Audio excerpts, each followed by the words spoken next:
L'une des représentations les plus célèbres et vivantes de la légende des mines du roi Salomon nous est offerte par l'auteur Henry Rider Haggard, un écrivain britannique renommé pour ses romans d'aventure exotiques. Son livre, Les mines du roi Salomon, publié pour la première fois en 1885, a propulsé cette légende ancienne sous les feux de la rampe de la culture populaire. Haggard, avec sa maîtrise narrative, nous amène dans une odyssée épique à travers des paysages africains sauvages et inexplorés. Dans ce récit, un groupe audacieux d'aventuriers, mené par le charismatique Alan Quatermain, se lance dans une quête périlleuse pour découvrir les mythiques mines. Ce qui commence comme une simple recherche de trésors se transforme rapidement en une palpitante aventure où les protagonistes sont confrontés à des défis bien au-delà de leur imagination les plus folles. Tout au long de leur voyage, les personnages affrontent non seulement des dangers physiques, tels que des bêtes sauvages, des tribus hostiles et des pièges naturels, mais ils sont également mis à l'épreuve mentalement et moralement, confrontés à leurs propres démons intérieurs et à la tentation omniprésente de l'or. Le légendaire roi Salomon, qui monta sur le trône d'Israël en succédant à son père l'illustre roi David, régna d'une main ferme et sage de l'an 970 à 931 avant Jésus-Christ. Sa réputation allait bien au-delà des frontières de son royaume, atteignant les coins les plus reculés de l'ancien monde. Il était célèbre pour sa justice, tranchant les dilemmes les plus complexes avec une équité inégalée, mais aussi pour l'élégance de son esprit. Sa connaissance de la nature était telle qu'il était réputé pour en connaître tous les secrets. La poésie coulait de ses lèvres, tel le doux murmure d'une rivière, et sa musique avait le pouvoir d'apaiser les cœurs les plus tourmentés. On raconte que la sagesse de Salomon était telle qu'elle transcendait les frontières de son royaume et éclipsait celles de tous les autres rois et savants. Les rois, les reines et les érudits des contrées lointaines voyageaient des semaines, parfois des mois, simplement pour écouter ses paroles ou solliciter son avis sur des questions complexes. Ils entamaient de longs voyages, bravant les montagnes et les mers, dans l'unique espoir de se trouver un moment en sa présence. Mais au-delà de sa sagesse se cachait un autre mystère qui émerveille tout autant, sa fortune incommensurable. Salomon possédait une richesse qui dépassait l'entendement. Au cœur de Jérusalem, dans les chambres souterraines du temple, se trouvaient des salles de trésors si vastes et si remplies que même les monarques les plus riches de l'époque ne pouvaient qu'en rêver. Imaginez des montagnes d'or fin, des cascades d'argent pur et des coffres débordant de pierres précieuses. Mais alors d'où venait une telle opulence ? Si certains historiens soutiennent que sa richesse provenait principalement des tribus des nations voisines et des taxes prélevées sur son propre peuple, des murmures plus discrets évoquent une toute autre source. Ces chuchotements, souvent relayés de bouche à oreille, racontent une histoire bien plus captivante et mystérieuse. Les textes sacrés, en particulier la Bible, offrent des indices intrigants sur cette question. Le livre des rois et le livre des chroniques, par exemple, ne se contentent pas de célébrer la sagesse et la splendeur de Salomon, ils contiennent aussi des allusions subtiles à des expéditions lointaines et des accords avec des royaumes éloignés, ainsi que des mines secrètes tapies dans les entrailles de la terre, si bien cachées que seul le roi et quelques élus triés sur le volet en connaissaient l'existence et la localisation exacte. Imaginez des cavernes souterraines éclairées par la lueur des torches, où le son sourd des pioches résonne à travers les couloirs, où des veines d'or pur serpentaient à travers les parois rocheuses, attendant d'être découvertes par les mineurs dévoués au roi. Selon certaines estimations, la quantité d'or extraite de ces mystérieuses cavernes dépassait l'entendement. On dit que chaque année, pas moins de 25 tonnes d'or étaient extraites, ce qui représente une quantité colossale même pour un roi aussi puissant que Salomon. Mais l'or n'était pas le seul trésor caché dans ces mines. Des pierres précieuses de toutes sortes d'une beauté inégalée étaient également découvertes. Les rubis, d'un rouge profond, scintillaient tels des éclats de feu, et les saphirs, d'un bleu hypnotique, rappelaient la couleur du ciel nocturne. Ces pierres étaient si rares et si recherchées que, selon certains, elles auraient été la raison principale de la jalousie et de l'admiration des autres royaumes envers Salomon. Ces mines n'étaient en rien comparables à ce que le commun des mortels pourrait imaginer. Elles transcendaient la simple notion d'exclavation ou de crevasse exploitée pour extraire des richesses. Les récits transmis de génération en génération évoquent des cavernes titanesques, des labyrinthes souterrains s'étirant à des distances inimaginables, se perdant dans les tréfonds de la terre. Ces dédales étaient si intriqués, leurs ramifications si nombreuses, que seul un petit cercle d'initiés ayant reçu une formation spéciale pouvait espérer s'y retrouver sans s'égarer. Mais la complexité architecturale de ces mines n'était que la partie émergée de l'iceberg. Elles étaient enveloppées d'un voile de mystère et de secrets que seuls les plus audacieux osaient tenter de percer. On disait qu'elles étaient protégées par des énigmes, les parois de ces mines étaient gravées de symboles ésotériques et d'énigmes si ardues que selon la légende, seul un esprit aussi affûté que celui du roi Salomon pouvait en comprendre le sens et en déchiffrer les secrets. Les défis intellectuels n'étaient pas les seuls pièges qui attendaient les intrépides voulant s'emparer des trésors qu'elles contenaient. Des histoires parlent de protecteurs surnaturels, certains évoquaient des géants sculptés dans la roche qui s'éveillaient pour défendre ces lieux sacrés, leurs pas lourds résonnant dans les profondeurs. D'autres, avec une pointe de terreur dans la voix, racontaient des apparitions d'identités spectrales, des ombres qui se glissaient parmi les mineurs, les observant de leurs yeux sans vie. Parmi les légendes les plus fascinantes, il y en a une qui parle du démon Asmodée. On raconte que Salomon, grâce à un anneau divin offert par Dieu lui-même, aurait asservi cette créature. Doté d'une puissance inégalée, cet anneau conférait à Salomon le pouvoir de dominer les forces surnaturelles. Et Asmodée, malgré sa force démoniaque, n'était pas une exception. Certains prétendent que le démon était contraint d'assister le roi dans la protection et l'exploitation de ces mines légendaires. Et il aurait aussi été chargé de garder les chambres où Salomon entreposait son immense fortune. Au fil des siècles, l'existence des mines du roi Salomon a été une énigme qui a captivé l'esprit des historiens, des aventuriers et des archéologues. Leur existence et leur emplacement exact restant un des plus grands mystères de l'histoire antique. De nombreuses théories ont été avancées, et chacune d'elles est soutenue par des arguments aussi fascinants que controversés.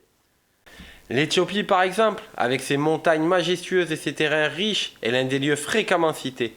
Ce pays est un berceau d'histoire et de mythes fascinants. Situé à la croisée de différentes civilisations, il occupe une place particulière dans les légendes liées au roi Salomon. La richesse culturelle et historique de l'Éthiopie est dense, et ses contes et légendes s'entremêlent souvent avec des récits bibliques. Parmi ceux-ci, l'histoire de la reine de Saba occupe une place prééminente. Selon la tradition, cette souveraine éthiopienne à la beauté légendaire et à l'esprit vif aurait entrepris un long voyage pour rencontrer le roi Salomon à Jérusalem. De leur union, certains textes éthiopiens affirment qu'est né Ménélique Ier, considéré comme le fondateur de la dynastie salomonide. Cette connexion profonde entre l'Éthiopie et le roi Salomon a conduit de nombreux chercheurs et passionnés de légendes à postuler que les montagnes éthiopiennes, avec leurs vallées cachées et leurs grottes secrètes, pourraient bien abriter les fameuses mines de Salomon. Imaginez que sous les pieds des habitants de ces terres sacrées repose un trésor inestimable, perdu depuis des millénaires, est une idée qui a fasciné et continue d'enchanter. Des expéditions ont été lancées, des fouilles ont eu lieu, des histoires ont été racontées, mais rien n'a jamais été trouvé à ce jour, et le mystère demeure. Je vous raconterai la légende du roi Salomon et de la reine de Saba dans une prochaine vidéo, c'est là aussi une histoire extraordinaire.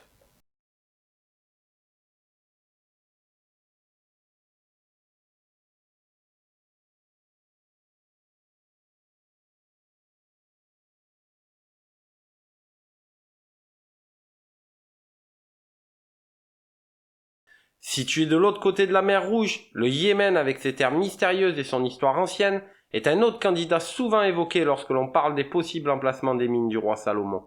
Ce pays au paysage diversifié a toujours été un carrefour stratégique dans l'Antiquité. Ces anciennes cités à l'architecture somptueuse et au marché animé étaient des pôles d'attraction pour les marchands venus des régions lointaines. L'une des plus grandes fiertés du Yémen était son commerce d'encens, une résine aromatique précieuse qui était largement utilisée dans les rites religieux à travers l'ancien monde. Les routes de l'encens qui traversaient ces terres étaient non seulement une source majeure de revenus, mais aussi de puissance et d'influence pour les anciens yéménites. Selon certains textes et traditions orales, les échanges diplomatiques et culturels entre le royaume de Salomon et les principautés yéménites étaient intenses. Certains récits suggèrent même que des délégations yéménites auraient visité le palais de Salomon, témoignant des merveilles et de la sagesse du grand roi. Dans ce contexte, il n'est pas surprenant que certains archéologues se demandent si les montagnes escarpées, les vallées cachées et les immenses étendues désertiques du Yémen n'ont pas servi de refuge à ces légendaires mines.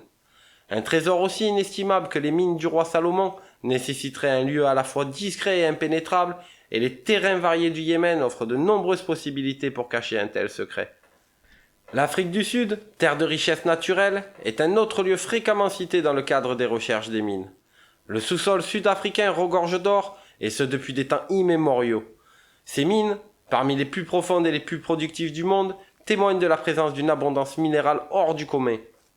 Des manuscrits anciens, bien que fragmentaires et souvent cryptiques, suggèrent l'existence d'expéditions navales audacieuses menées par des marins au service de Salomon, qui se seraient aventurés bien au-delà des frontières connues de leur époque.